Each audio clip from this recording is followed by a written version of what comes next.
Hello and welcome back to Rage Gaming, and today a little talk about the upcoming seasonal event, the Abattoir of Zir, a pinnacle challenge meant to test the player base beyond Uber Lilith, meant for the strongest builds and highest level players. This incoming update is meant only to last the last few weeks of Season 2, launching Tuesday, December 5th. It comes so late in the season for a reason though.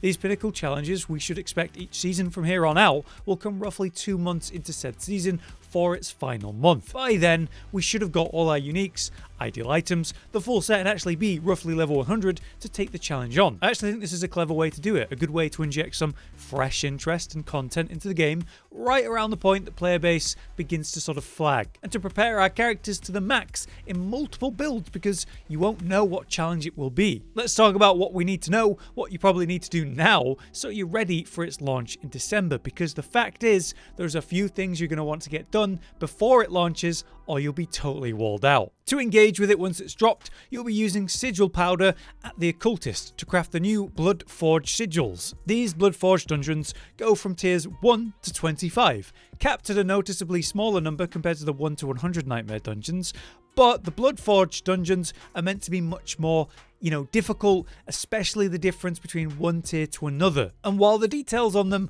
are limited, here is what we know about our current ones. Crafting a sigil at tier 1, as shown in the footage they shared, will require a hefty 800 sigil powder, so having a good stock of that before it actually launches is a very good idea. Once consumed though, the sigil opens up a portal in Kedbadu, the main hub that we actually started at. With that, we go in and take on the new dungeon type. Simply by completing the dungeon, you'll actually get the new unique glyph Tears of Blood, meant for just this season. Currently the stats are a work in progress, so we won't know what it's actually like until it's in-game. However, at face value, for every 5 core stats in range of the glyph, you get 2% times increased damage, which sims insane. It grants plus 50% bonus to all rare nodes within range, and the bonus increases in potency by 10% for every 10 glyph levels. The radius size cap is seemingly massive at level 50 though, crazy compared to 21 and so on. They did challenge us to see how far and how high we'd actually level that glyph though. They must think whatever way it ends up being,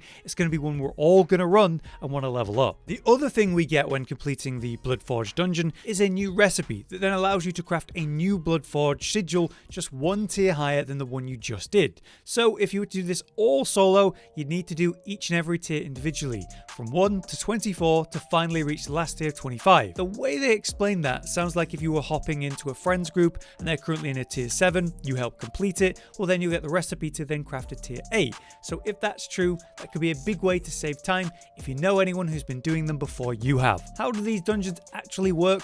Well, once again, we don't know a lot of the details, but from what they've shown, it does seem very simple. It's just a race against time. You have a time limit which basically wants you to complete the goal before that runs out. That goal is to slay a massive amount of monsters, progressing a bar, at which point when it's filled up, it will summon a boss, and then you kill that boss again all before the time of the event's over. So pretty straightforward. Mob clear and then a mini boss to kill. So what are the requirements? Well, it's heavily implied that you'll want to be level 100. It does make a lot of sense, you'll need to do that, and you cannot even enter a Bloodforge without first having the season journey complete, which means you're going to have to do all 7 chapters, and yeah, 1, 3, 4 are actually pretty straightforward. 5 has some awkwardness, 6 is definitely awkward, and 7 has some problems too. Some of these are a little bit time gatey as well, as we'll talk about. Therefore, it's really important that you're aware of what's required and get that completed before the actual Abattoir event begins. It'd be really lame to see everyone doing that event while you're stuck doing, say, Helltides, or maybe waiting for the world boss spawns, or most offensive of all, reaching level 18 reputation in the Blood Harvest. So let's now cover how you actually complete the season journey in the least painful way,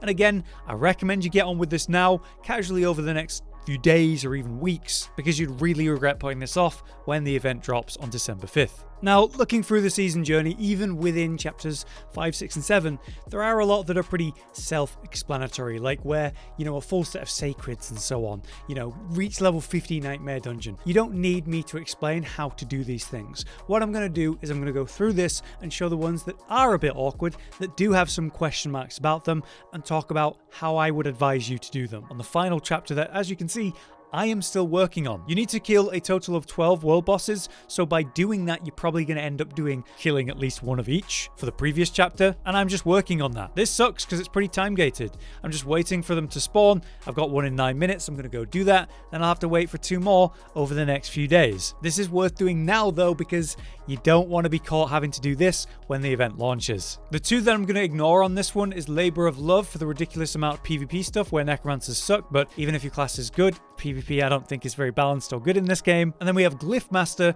where you need to get 5 glyphs to rank 21. This is actually relatively reasonable in my opinion if you're playing the game regularly. The problem for me is that I'm making builds and covering every build for my class, which means I'm spamming a load of glyphs to level 15, never pushing any of them to 21. So an awkward one for me, that might work for you. Next is probably the worst one, the Bloodied Head High.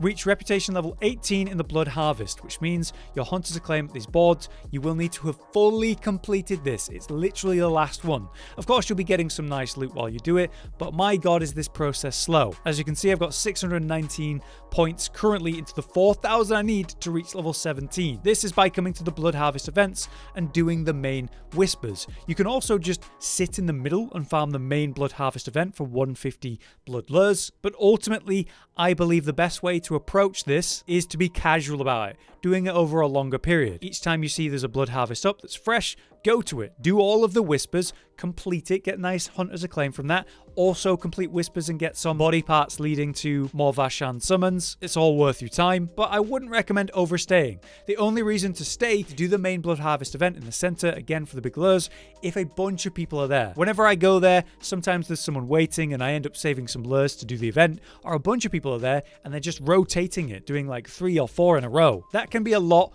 of the acclaim that you're looking for, as well as a lot of loot. So it's worth staying for that in that case. But overall, I would do this slowly and not try to pull your hair out. This is definitely, I feel, an unnecessarily long grind. Feels like, you know, the renown system that we got rid of. To make that faster, I would strongly recommend that you have the full levels into your urns with the Smoldering Ashes. The Urn of Blood is the new one, boosting the Hunter's Acclaim you earn by 20% when fully upgraded. You're absolutely going to want to have at least that, whatever level you're at, if you're grinding to the max level of 18 with your Hunter's Acclaim. Next, we need to defeat Duriel in Torment mode twice. Super easy. We're all going to be farming that. And then we have Loot Master, which is an interesting one. You need to open multiple tortured gifts during a single Helltide. This means you need to open 10 of the small cheaper chests in a Torment mode Helltide all in one go. To do this, here's my advice. You need to wait for Helltide to begin so that you have the maximum time ready to go. It'd be terrible if you start halfway during a Helltide and then you got to like 7 out of 10 and ran out of time, because you're going to have to do it completely from start to finish again